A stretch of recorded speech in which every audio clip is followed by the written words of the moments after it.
मेरे साथ आप पढ़े तो मैं हम तो नहीं पढ़े तो वैसे पढ़ चुके हैं बीच बीच में करके।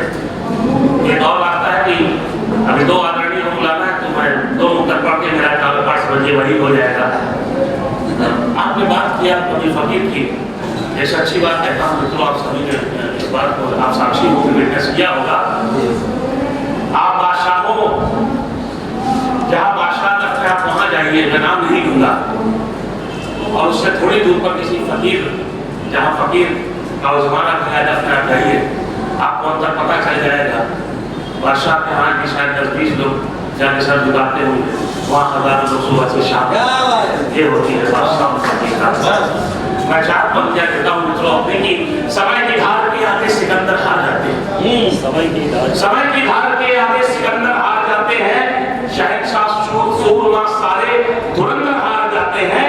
मोहब्बत वो नदी है जिसका मीठापन निराला है, इसी मीठे से सब खारे समंदर हार जाते हैं, इसी मीठे से सब खारे समंदर हार जाते हैं।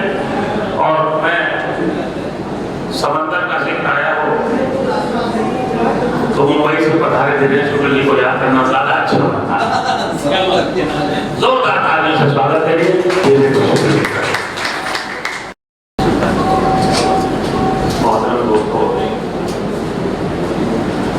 देर से मेरा नंबर आने में मेरा कोई दोष नहीं है, और मैं समझ रहा हूँ कि आप थक गए हैं सुनते सुनते,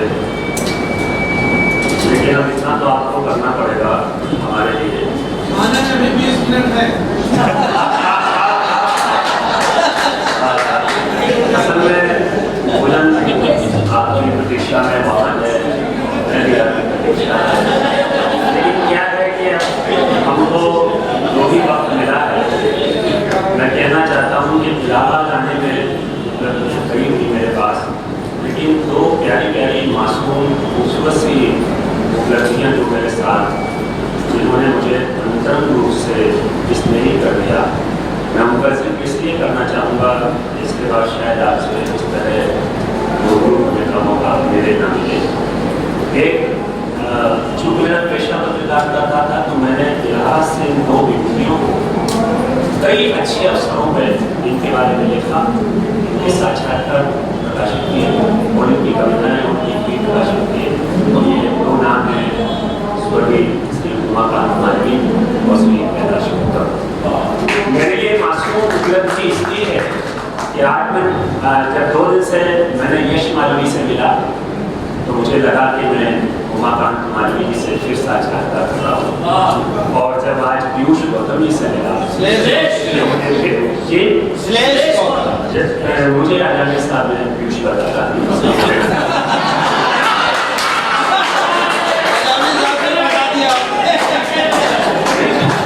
फंसाना मेरी आदत नहीं है, क्योंकि मैं फंस गया था तो निकलना।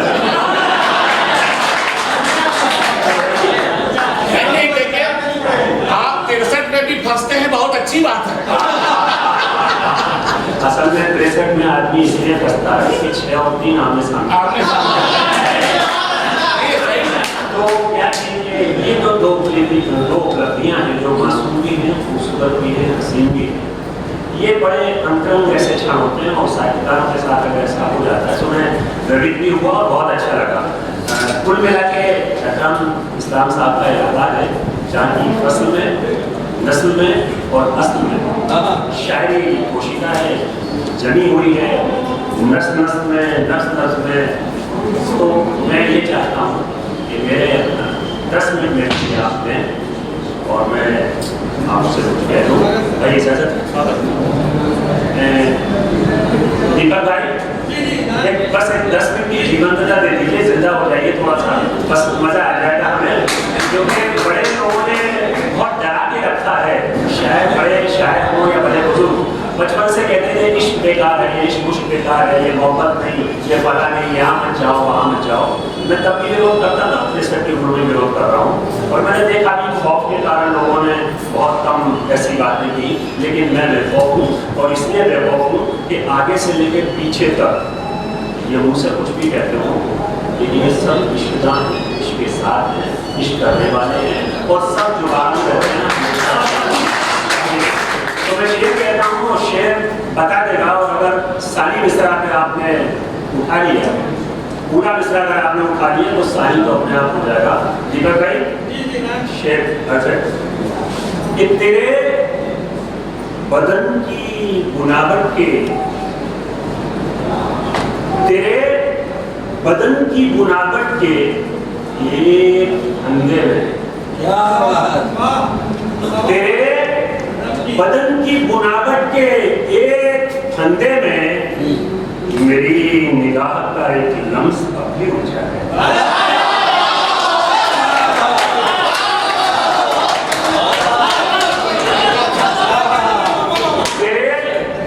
तेरे बदन की बुनावट के, तेरे बदन की बुनावट के एक फंदे में तेरे बदन की बुनावट के एक फंदे में मेरी निगाह का एक लम्स आपकी एक शॉर्ट एक शेर और देखें कि मुद्दतों से पढ़ रहा हूँ मैं तुझे फिर भी मिले, मुद्दतों से पढ़ रहा हूँ मैं तुझे फिर भी मेरे रूबरू तो आज भी है मेरे कत्ती का। मुद्दतों से पढ़ रहा हूँ मैं तुझे फिर भी मुझे, मुद्दतों से पढ़ रहा हूँ मैं तुझे फिर भी मेरे रूबरू है आज भी तू एक नए खत की तरह। और एक शेर और फोकस कहने का मन हो रहा है और इसलिए हो रहा है कि ये शेर इलाहाबाद में ही सुना जा सकता है और भुक्कर रूप में तो बिल्कुल इलाहाबाद में ही सुना जा सकता है। शेर को जाता है और मैं मतलब नहीं कहूँगा, सीधा शेर कहूँगा, मुझे उम्मीद है आप उठा देंगे। थोड़ा सा मेरे साथ बोले कि तुम्हारे लम्स क्या संजीवनी है, तुम्हारे लम्स क्या, तुम्हारे लम्स क्या संजीवनी है, बदन जिंदा सा क्यों करे।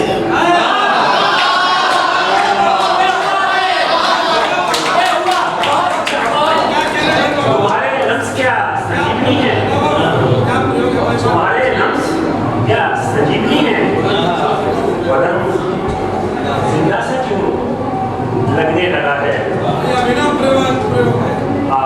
मैं गजल जी कि तेरी आंखों से मेरे रोने का मतलब कुछ तो है,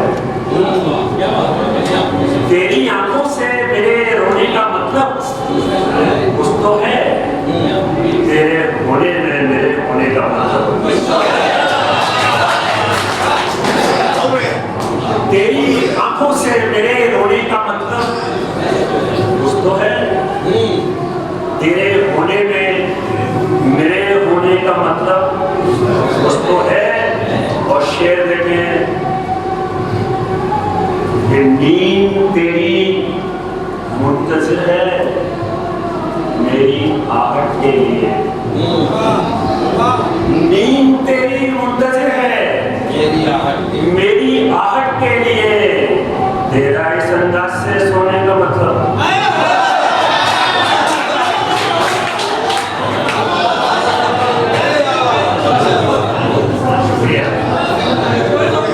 नींद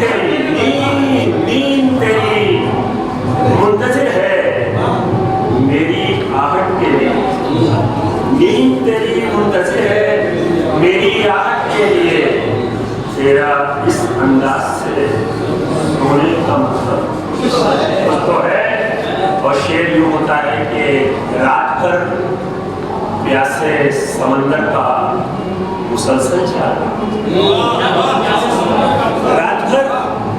रात भर प्यासे समंदर का मुसलसल जागना, रात भर प्यासे समंदर का मुसलसल जागना, और नदी का रात भर सोने का मतलब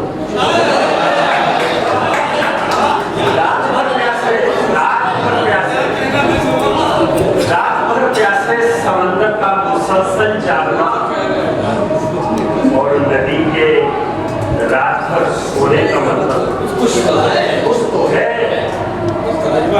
जिंदगी के जिस्म पर लिखे हुए इतिहास को, जिंदगी के जिस्म पर लिखे हुए इतिहास को आंसुओं की धार से धोने का मतलब कुछ तो है।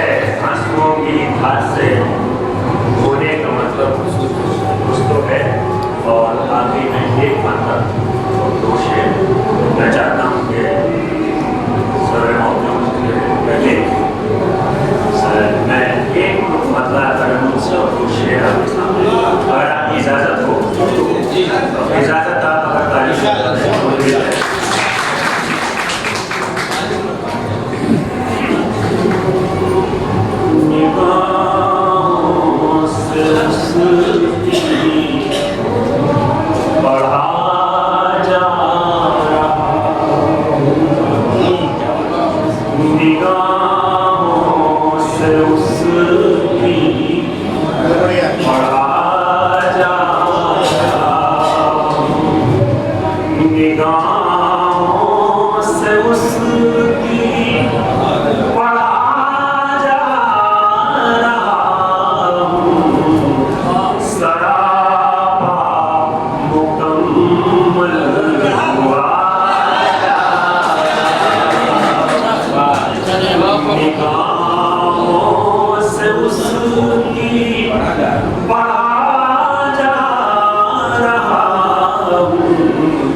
लिखा मैंने खुद को इसी के लिए था।